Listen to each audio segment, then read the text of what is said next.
Hey, good morning. I'm going to go through the steps of gluing on a clog. So here we go. All right, big guy. We have a clog glued on right now, and I'm going to just highlight where the glue and the shoe meet at the heels. These have been on 8 weeks. You can still see we have a really nice glue bond. I'm going to show you how I go ahead and take them off. And I'm going to score right between the glue and the shoe bond.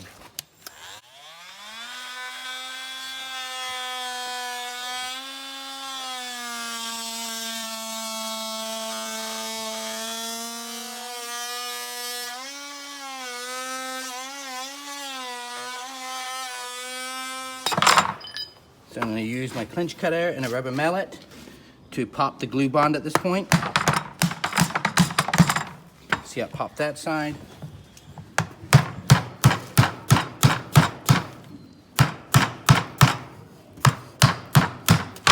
Pop that side. So to remove a lot of this glue that's on the sides, I just wait for my trimming process to help remove most of it.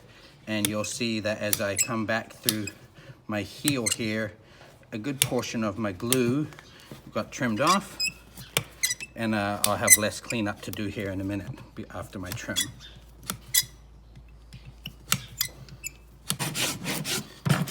One of the things that I've learned is to prep my foot as much as possible on what the finished result looks like before you glue. So if you want to roll your toe, you want to do that now, not later, so that your glue can hook into that area.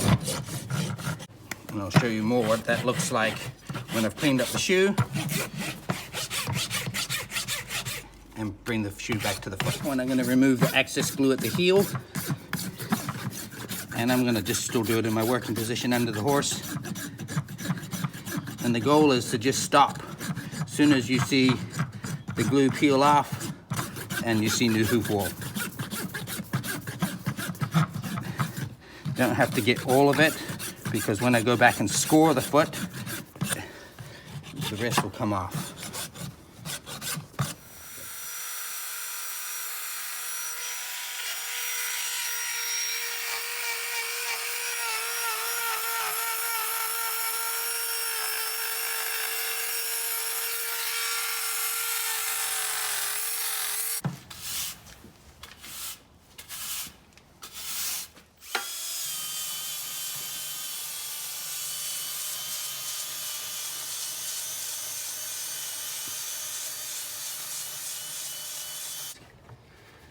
So with this dust and glue, it's important to be wearing a mask. After you've cleaned the foot, go ahead and do a heavy score with the corner of your rasp at mostly the back third of the foot.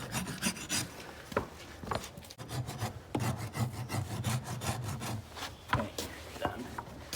Way of cleaning up the shoe, instead of trying to grind it or smooth first, remove the big chunks with your nipper.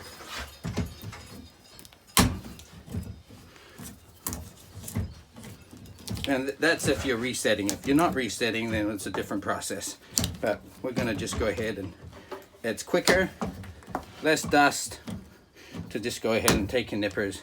Half rounds work really well too, to bite in and clean up the shoe. You can see how gummy and dirty this belt is. So when you're gluing, super important to make sure you have clean belts so that you're not contaminating the shoe that you're working on. And that goes for steel, aluminum, composites, regardless.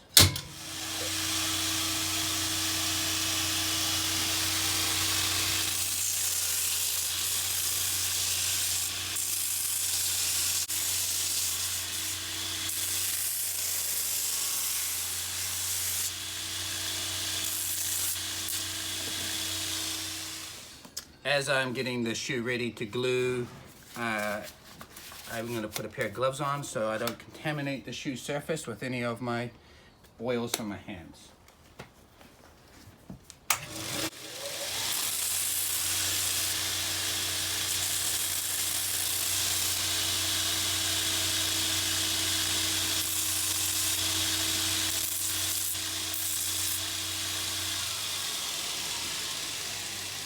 You can see that from my last glue job, I had drilled some holes and countersunk them just to give the glue a little bit more of a surface area so it wouldn't be just one flat substrate. The way I do that is with my drill press.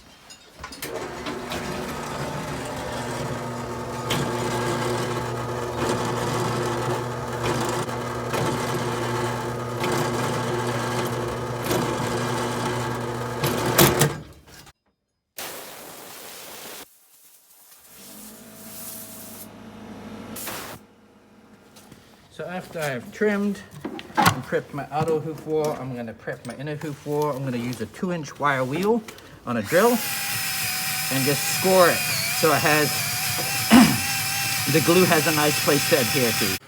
I'm just going to get rid of the surface moisture.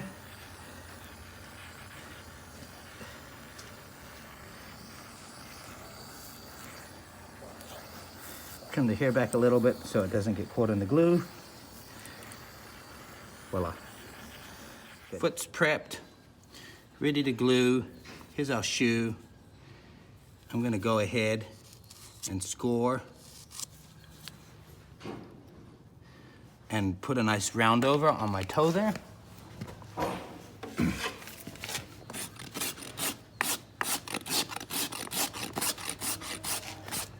I'm gonna carry it around the outer edge of my wall as well. The glue will fall into this little round over and fill it in and help lock in the shoe. Okay, so it'll look like so once the shoe's glued on. Okay. So once I pick up the foot here, I'm not gonna be putting this foot down. Ideally, I give it my final little brush, clean. I score the edges of the foot with my rasp. I've already cleaned the inner part with the wire wheel. I have some Artimud worms already put together. It's important to fill up the commissures for a couple of different reasons. We don't want the glue to set up in a knifing or sharp point. And it's important that the frog's independent from the gluing process.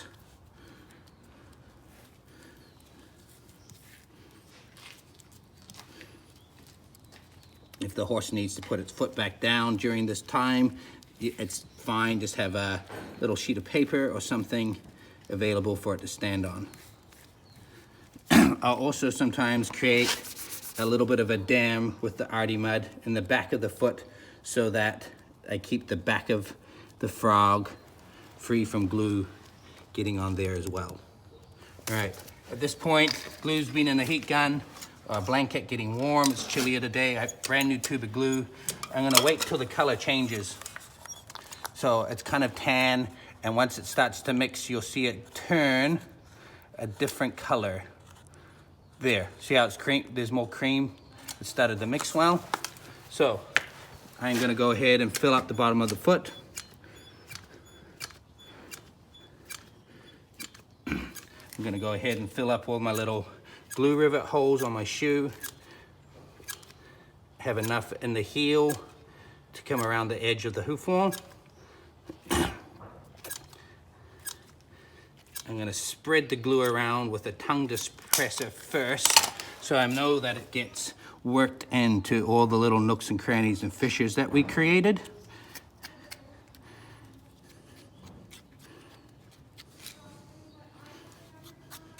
Same with the shoe. Really work it in well. Glue's setting up quite quickly, so now I know the frog's gonna have a little bit of an indent, so I'm gonna work my glue to where I want it, which is back in the heels here, and some at my toe. So this is where, once I push it down, that's where I want it. All right, so I'm gonna go ahead, take the excess glue, feather it back to my heel and up the hoof wall. Same on this side. Feather it back to the heel and up the hoof wall. Gonna round it around the toe here. And I typically use extra glue. And the reason I do is I have not had enough and it's inconvenient being short. So, you know, that's not that much extra glue, but I'd rather have extra, like I said. it's starting to tack up. At this point, I might use my fingers to smooth it out. The more work I can do smoothing it out here on the back side, I don't have as much cleanup to do.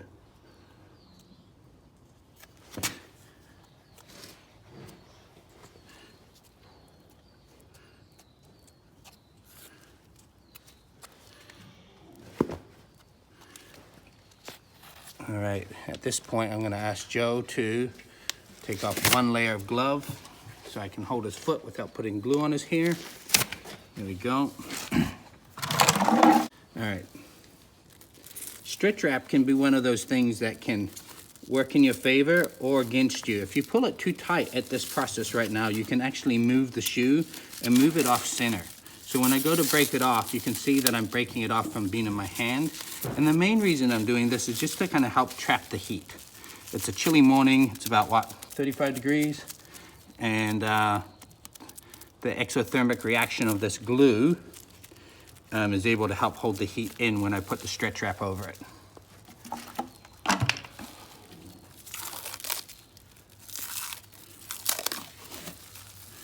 And I'm gonna just do another little wrap around the toe because I missed it.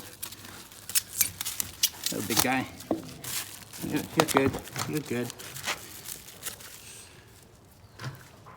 Having the glue preheated really helps set the amount of time that you have to hold this foot up. So a little heating blanket with your glue in is how I had this set up. So the glue was being preheated and you can already see that it's gone rubbery at this point. It's already kicked. So we're gonna wait for it to get a little bit harder before we let him weight bear on it. He's giving me a little bit of a ask saying, hey, can I stand on my foot again? And this is just when we ask these guys to hang in there for a tiny bit longer if possible.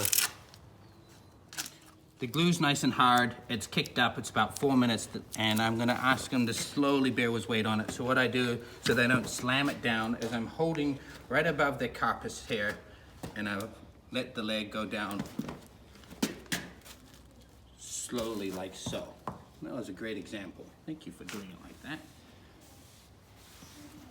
All right.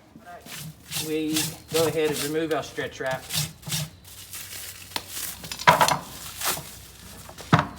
Remove any excess glue.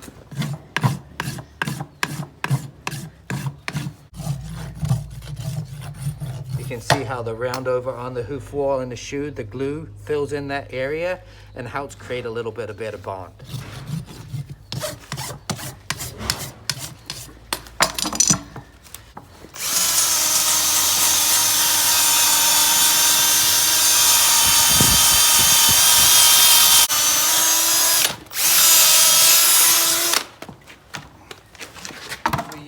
Super glue, thin set, and I'll just go ahead and start from the top of the corner band. And what this does is it helps create a seal for your glue bond and helps minimize the peeling process. Hopefully this has been helpful for you with steps for gluing on a plastic clog. And as you can see, here's our finished result. This horse is able to be ridden how many times a day? A week? 5 times a week, and walk trot in canter. And a year ago he was unable to walk. So this is a nice way to be able to create a solution. Thanks for watching. Cheerio.